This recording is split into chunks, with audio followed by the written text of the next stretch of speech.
Thank you so much, Nada. All right, for more, I want to discuss now with Firouzeh Mahmoudi.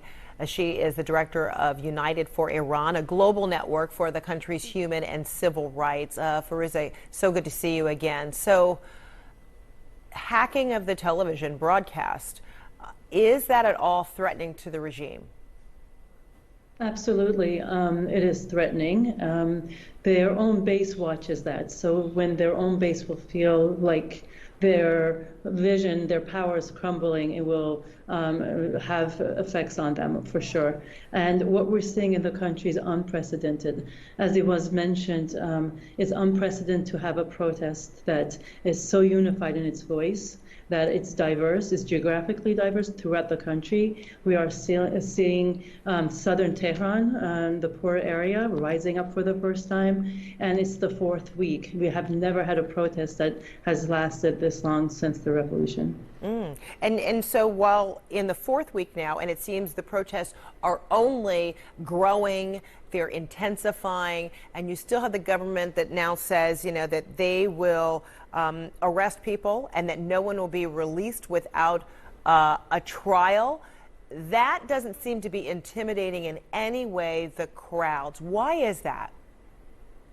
I think that people are fed up and they're demanding change. They are saying that also because they're losing control and they know it.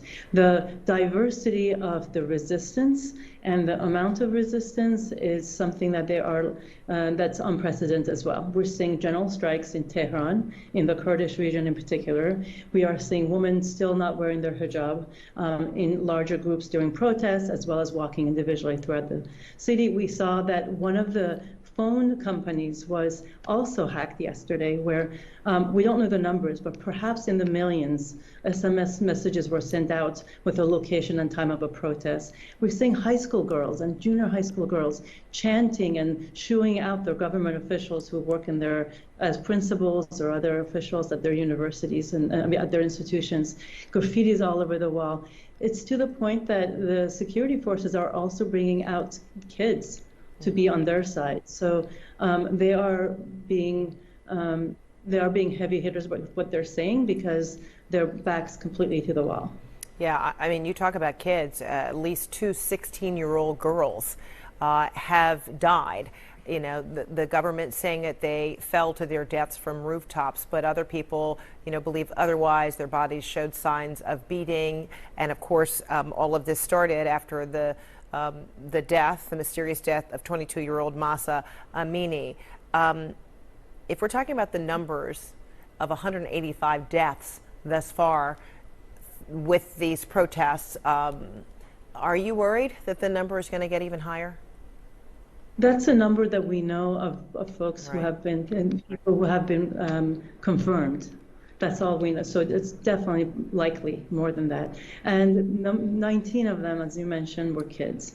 There are so many young women and young men. It's absolutely heartbreaking. And as a mother, I watch these kids who are the same age as my kid, and it's just the bravery and the sadness is really overwhelming. And we also see defiance by the family members. So Nika Shah Karimi, as you mentioned, was killed, and they took in her aunt and uncle, and they interrogated them. They made on national TV, they forced them to go on and give this crazy story about she falling from a suicide to the ground. And regardless of that, and knowing what may come after her video, Nika's mother went on and made a video that's been released for 8 minutes detailing exactly what happened. That none of her body was not touched. It was only her skull. And it's absolutely so inspiring and so heartbreaking.